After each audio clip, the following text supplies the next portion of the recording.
Thank you, and good morning to everybody from sunny Brussels. Yes, it happens sometimes. So we have a nice casual Friday here in Brussels. And I will go through a presentation that I prepared for 20 minutes, but I will make it shorter so we have more time for questions. Let's imagine that this is a table. You need some imagination here. And this is a table where we want to put as many refugees as possible on higher education and research. We want to support as many refugees as possible. What do we need for a strong table is 4 legs, and we have 2 legs on which the EU acts more, and then 2 legs on which national governments act more. So on the gray legs, we cannot say very much because it depends on national governments. But allow me to do some publicity here because we have a recent report on the integration of refugees in higher education in Europe. It was published some days ago. And there you can find the differences between different countries with regard to the support to refugees in higher education and research. And you can see that it makes a big difference when a country is open to migration, politically open to migration, and has an interest in supporting refugees. So it has general policies to support refugees in all the fields, and that includes higher education. And then, of course, other countries with less sympathy for migrants that are not interested in establishing these policies and are not proactive in the integration of migrants in higher education research. Okay, so I was saying that, well, we have these 4 legs. On 2 legs, we don't have a lot of power. And then on the other 2 legs, the EU acts with migration policy and then with education and research programs. So starting with migration policy, without going into details, we have 5 pillars of action on migration policy: asylum, legal migration, integration, irregular migration, and cooperation with countries of origin. I will speak briefly about the 3 top pillars. Here you have asylum figures, just to show you the dimension of the crisis, the big phenomenon that we had in 2015, 2016, how the figures went down in 2017 back to normal, and how these can impact on the interest of well, the political level in implementing policies of support for refugees and migrants. If there was a time when the sense of urgency was felt, this time is over. So we will have to see how we can be effective in this advocacy work with the national authorities. Legal migration is a shared competence. That means that the EU establishes the rights of third country nationals in the EU, but each member state is free to decide the numbers. So how many migrants are accepted in the territory. Here you have the 7 legal migration directives that are effective at this moment.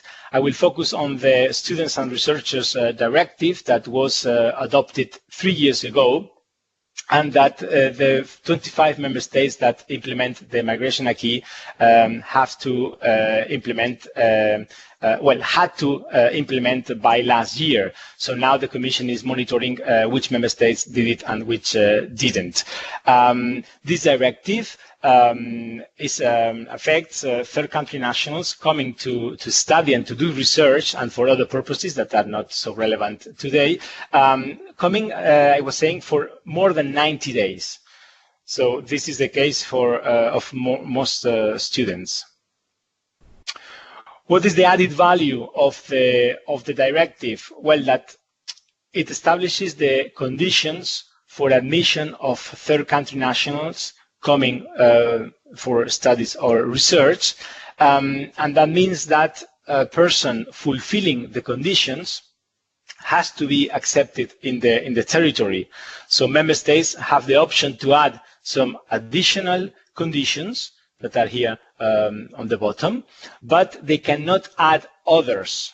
So they cannot make up new conditions. If a person has the travel document, the sickness insurance, the proof of resources, and the acceptance by the higher education institution, and then eventually, if there are other conditions, if the person fulfills all the conditions, has to be accepted in territory. That means that even if this directive is not expressly addressed to refugees, if there are refugees in third countries fulfilling the conditions, they could come to the EU. So it can be used by candidates in the application for the authorization to enter the territory.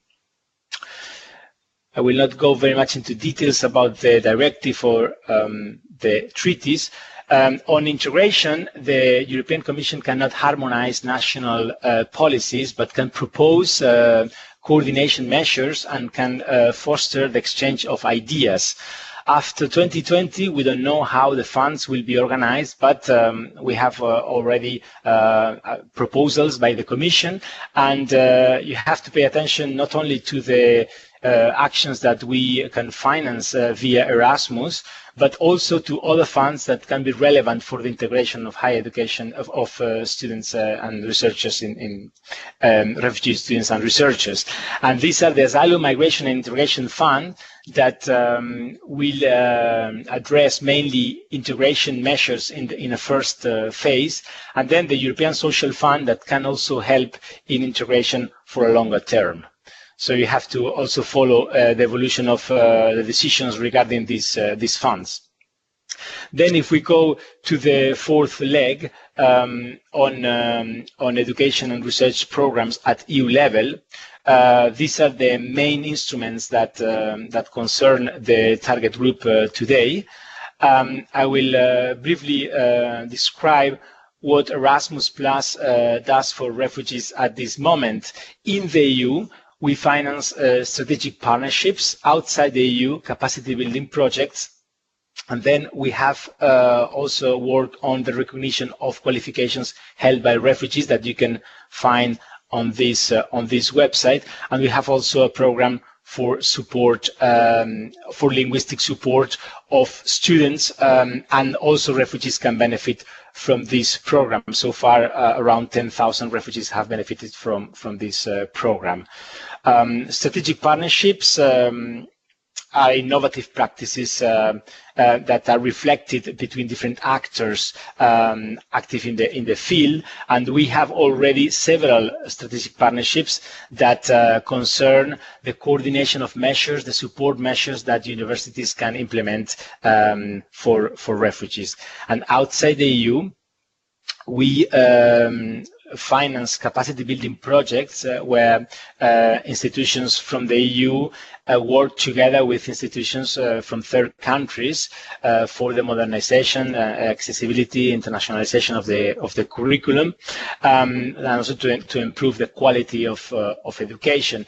And among the many capacity building projects, we have at this moment 9 concerning refugees. 2 was elected in 2016, 1 in 2017, and 6 last year. So we are trying to promote this possibility to get more and better applications for these projects. The future Erasmus will be structured around the same key actions as the current one. The Commission has proposed to double the budget. And we are also trying to reflect on how to make Erasmus more inclusive so that more diverse groups can have access to this program. This reflection is a work in progress, and this should also affect migrants, people with migrant background, and refugees who are already in the EU. The Madad Fund is also supporting refugees in third countries, completely around Syria, and this is run by DG NEAR and is meant to support almost 30,000 refugees in education in these years. And then final word on support for researchers. There's a mistake at the top of this slide. Support for researchers. We have the Marie Skłodowska-Curie actions that are open to researchers of any nationality, and there are different measures to make sure that the fact that they interrupted the career doesn't penalize them in the selection.